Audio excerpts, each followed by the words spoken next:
پورا مل کر مرکب اضافی بن گیا. یا اسی طرح سمجھیں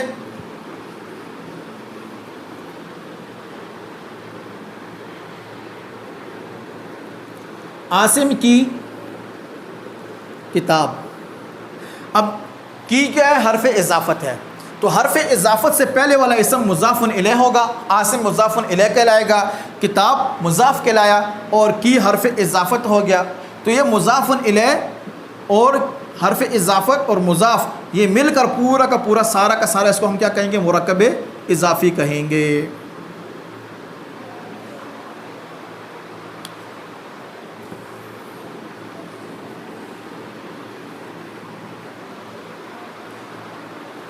پھر سمجھ لیجئے ایک مرتبہ پھر کہ مرکب اضافی کون سا ہوتا ہے؟ کہ مرکب اضافی وہ مرکب ہوتا ہے کہ جو مضاف الیہ، حرف اضافت اور مضاف کا مجموعہ ہوتا ہے. اس پورے مجموعے کو مرکب اضافی کہتے ہیں. اور مرکب اضافی کے اندر حرف اضافت سے پہلے والا جو اسم ہوگا اس کو مضاف الیہ، حرف اضافت کے بعد والے کو مضاف کہتے ہیں. ایک بات بیچ میں سے تھوڑا فائدے کے لیے آپ یہ سمجھ لیجئے کہ اردو کے اندر فارسی ترکیب بھی استعمال ہوتی ہے مرکب اضافی کی، لیکن وہاں پر معاملہ ذرا الٹ ہوتا ہے. فارسی کے اندر جو ایک تو وہاں پر جو نا وہ حرف اضافت نہیں ہوتا، فارسی کے اندر حرف اضافت نہیں ہوتا، وہاں پر زیر اضافت ہوتی ہے. اور دوسرا فرق یہ کہ وہاں پر جو نا مضاف الیہ بعد میں آتا ہے اور مضاف پہلے آتا ہے. جیسے دیکھیں صبح قیامت. اب صبح قیامت کا مطلب ہوتا ہے قیامت کی صبح. اس کا ہم آسان ترجمہ کریں اردو کے اندر، اس کو کنورٹ کریں تو بن جائے گا صبح قیامت، قیامت کی صبح. لیکن صبح قیامت تو قیامت یہاں پر مضاف الیہ ہے کہ صبح کی نسبت قیامت کی طرف کی گئی ہے. تو لہٰذا صبح جو ہوگا وہ مضاف کہلائے گا، قیامت مضاف الیہ ہے. یہاں پر حرف اضافت نہیں ہوتا، یہاں پر زیر اضافت ہوتی ہے. جو نیچے زیر آئے گی اس کو زیر اضافت کہتے ہیں. یہاں پر حرف اضافت کی جگہ زیر اضافت استعمال ہوتی ہے فارسی کے اندر. جیسے اہل محلہ، اہل محلہ. اب اہل کا جو نا یہ ہوگا مضاف، محلہ مضاف الیہ، اور یہ نیچے زیر آئے گی، یہ زیر اس کو کہیں گے ہم، یہ حرف جو نا زیر اضافت ہے جو حرف اضافت کی جگہ کے قائم مقام ہوتا ہے. یا اسی طرح نوید شفا. نوید شفا، نوید شفا، نوید کہتے ہیں خوشخبری کو، شفا کہتے ہیں صحت کو. صحت کی خوشخبری، صحت کی خوشخبری. اب اس کا اردو میں ترجمہ کریں تو یہ بنتا ہے کہ صحت کی خوشخبری. لیکن فارسی کے اندر یہ ترکیب استعمال ہوتی ہے کہ نوید شفا، شفا کی خوشخبری. تو نوید کیا ہوگا؟ مضاف، شفا ہوگا مضاف الیہ، اور یہ زیر کیا ہے؟ حرف جو نا وہ زیر اضافت کہلائے گی، اس کو ہم زیر اضافت کہیں گے. بہرحال یہ تھا مرکب اضافی. مرکب ناقص کی جو دوسری قسم ہے اس کا نام ہے مرکب توصیفی. مرکب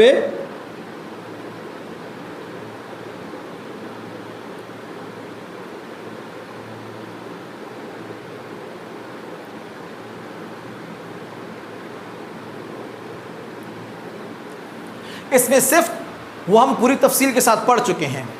تو آپ آسان سے بات یہ سمجھیں کہ اس میں صفت اور اس میں موصوف جو ہوگا یہ دونوں مل کر مرکب توصیفی بناتے ہیں. اس میں صفت اور اس میں موصوف، صفت اور موصوف دونوں کے مجموعے کو جو نا وہ مرکب توصیفی کہتے ہیں. تو مرکب توصیفی کی تعریف یہ ہوگی کہ اس میں صفت اور موصوف سے مل کر مرکب توصیفی بنتا ہے. جیسے دیکھیں اس میں صفت جو ہوگا وہ پہلے آتا ہے اور بعد میں آنے والے اسم کو کیا کہتے ہیں؟ موصوف. تو ان دونوں کے مجموعے کو ہم کہیں گے مرکب توصیفی. جیسے اس کی مثال دیکھ لیں، کالا گھوڑا. اب کالا صفت ہے گھوڑے کی کہ گھوڑا کس طرح کا گھوڑا تھا؟ تیز تھا، سفید تھا، سرخ تھا، جو نا وہ سرمئی رنگ کا تھا. کون سے رنگ کا تھا؟ تو کہا بھائی کالے رنگ کا گھوڑا تھا. تو یہ کالا کیا ہوگا؟ اس میں صفت ہے, اور گھوڑا جس کی صفت بیان کی گئی ہے وہ گھوڑا ہے, تو گھوڑا اس میں موصوف کہلائے گا. تو یہ اس میں صفت اور موصوف دونوں مل کر کیا بنا رہے ہیں؟ مرکب توصیفی. تو صفت اور موصوف دونوں کے مجموعہ مرکب توصیفی کہلائے گا. یا دیکھیں اونچی دکان. اب اونچی دکان, یہ اونچی اس میں صفت ہے, دکان اس کا موصوف. لہٰذا اونچی صفت اور موصوف دونوں مل کر جو بنا رہے ہیں اس کو ہم کہیں گے مرکب توصیفی. یہ مرکب ناقص کی قسم نمبر 2 مرکب توصیفی کہلائے گا.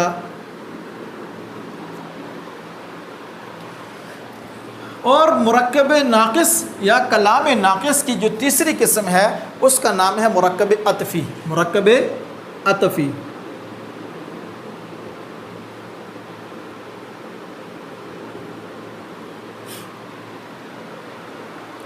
مرکب عطفی مرکب اضافی کی طرح 3 چیزوں کے مجموعے کا نام ہوتا ہے. مرکب عطفی مرکب اضافی کی طرح 3 چیزوں کے مجموعے کو مرکب عطفی کہتے ہیں. جیسے معطوف علیہ, حرف عطف اور معطوف. معطوف علیہ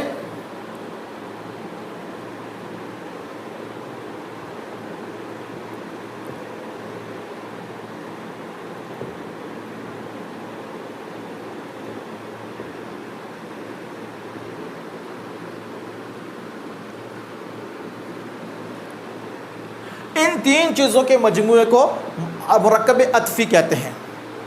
ایک بات یہ سمجھے کہ بھائی معطوف علیہ کہیں گے, اس کو معطوف علیہا نہیں کہیں گے.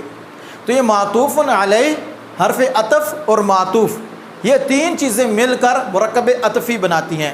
اور حرف عطف کیا ہے وہ ہم نے پیچھے اس کی تفصیل پڑھ رہی ہے کہ حرف عطف جو نہ ہو اردو کے اندر اور بھی ہے, واو بھی ہے, پھر بھی ہے.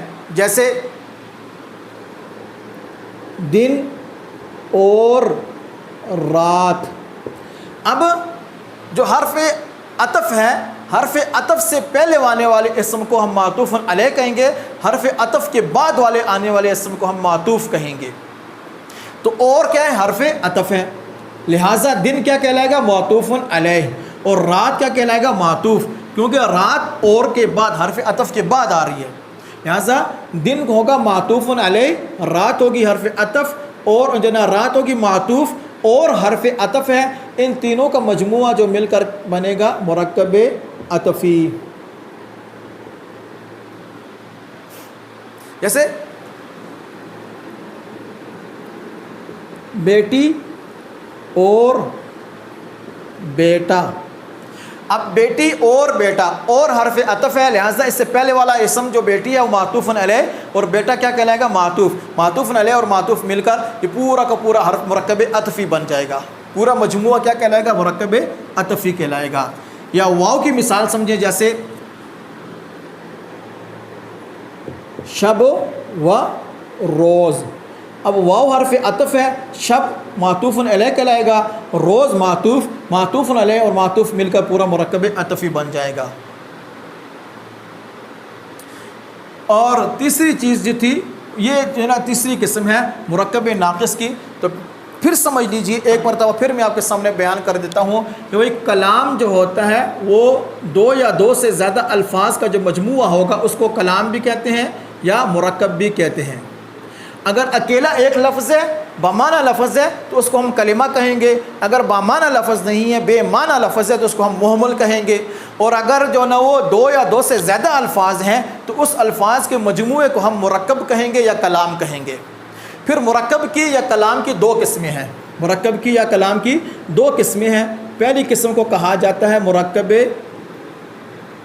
ناقص یا کلام ناقص. مرکب ناقص یا اس کو کلام ناقص بھی کہتے ہیں. دوسری قسم کا نام ہے مرکب تام